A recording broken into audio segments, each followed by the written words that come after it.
Hola hermanos, el día de hoy, 30 de agosto del 2021, es lunes de la 22ª semana del tiempo ordinario. Sí, pero recuerden que los 30 de agosto en toda América se celebra la memoria de Santa Rosa de Lima, que vamos, ella muere realmente un 24 de agosto.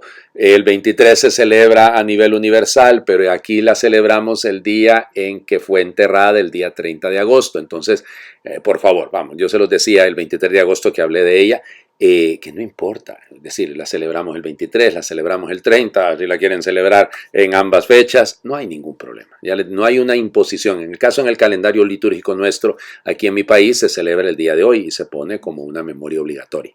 Bueno, ¿qué más decirles? Hoy es día de un santo que, miren, yo todavía no encuentro lo de la canonización. Hoy es día de San Esteban de Sudaire.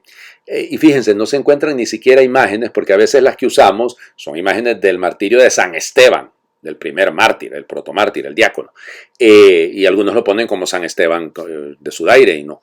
Él nace en Navarra en 1548, era sastre de profesión, quiere ingresar en la Compañía de Jesús, a los 19 años ingresa.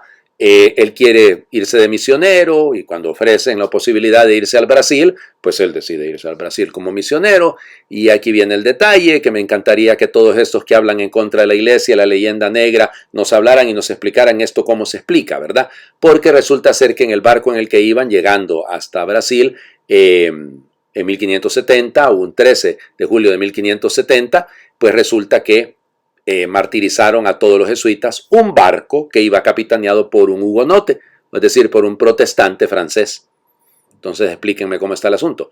Mataron a 40 jesuitas que no les habían hecho nada y sencillamente los mataron por ser sacerdotes y bueno, hermanos coadjutores y demás, por ser católicos. Entonces explíquenme, esa parte de la leyenda negra no la cuentan, ¿verdad? Los protestantes, que les encanta tanto, y sobre todo los de origen calvinista puritano, les encanta atacar a la iglesia. Esas partes ellos no las cuentan, no les habían hecho ningún mal y sencillamente los mataron. Se cuenta que a él lo semidecapitaron, le hicieron una herida también en el pecho y aún así, pues lo tiraron al mar y en lo que iba cayendo al mar, pues se cuenta que iba cantando un Te Deum.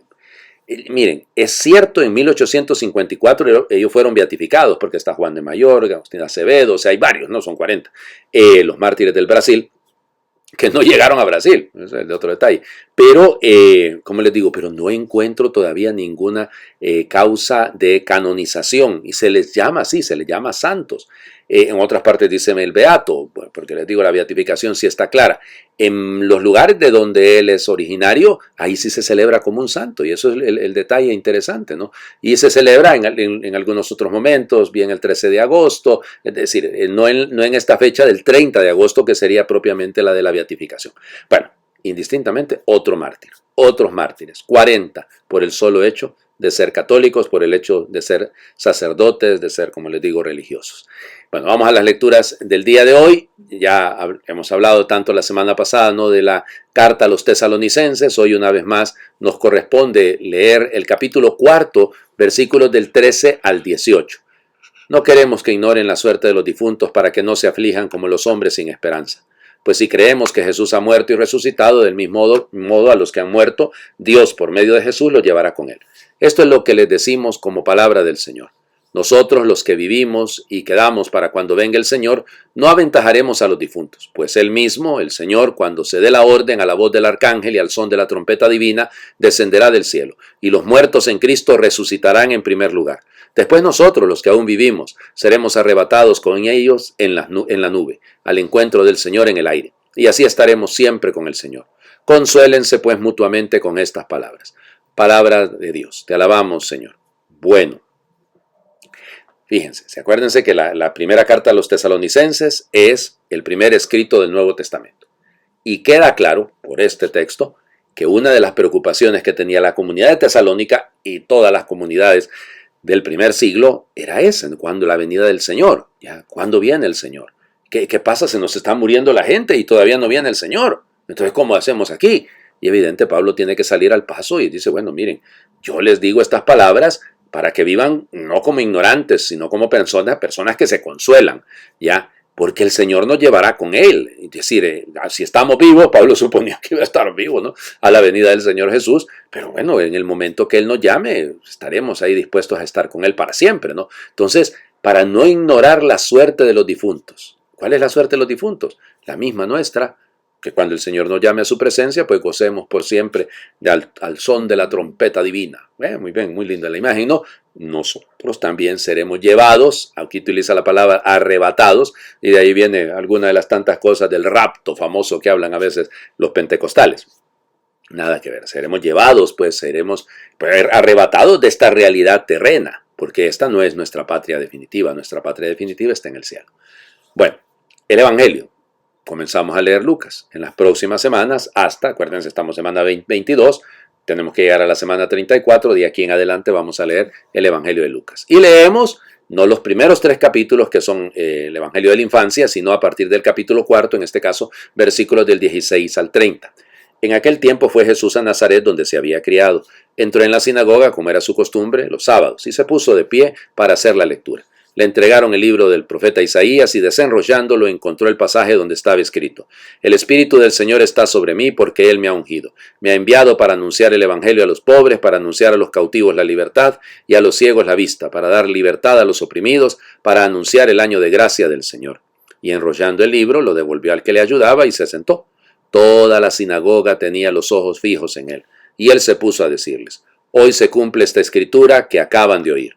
Y todos le expresaban su aprobación y se admiraban de las palabras de gracia que salían de sus labios. Y decían: ¿No es este el hijo de José? Y Jesús les dijo: Sin duda me recitarán aquel refrán: Médico, cúrate a ti mismo. Y haz también aquí en tu tierra lo que hemos oído que has hecho en Cafarnaúm. Y añadió: Les aseguro que ningún profeta es bien mirado en su tierra.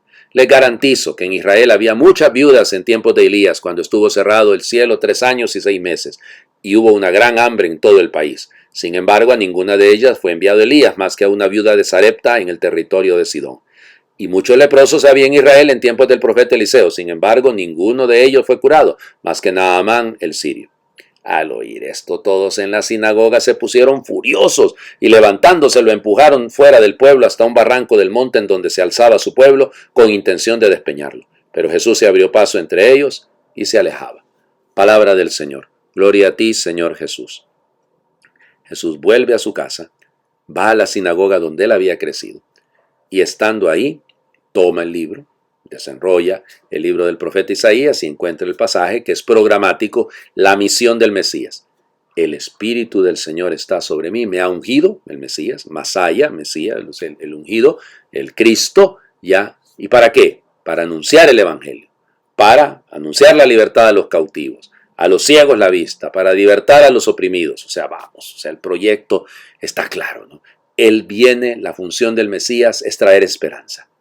Y por eso todos los ojos estaban fijos en él en la sinagoga. Le daban su aprobación. ¿Cómo cambia la gente de la noche a la mañana? Bueno, ni de la noche a la mañana, en cuestión de segundos, ¿no? Es que claro, alabanzas y bendiciones y todo, para el que dice las cosas que nos gustan, pero cuando ya empezamos, ¿no es este el hijo de José?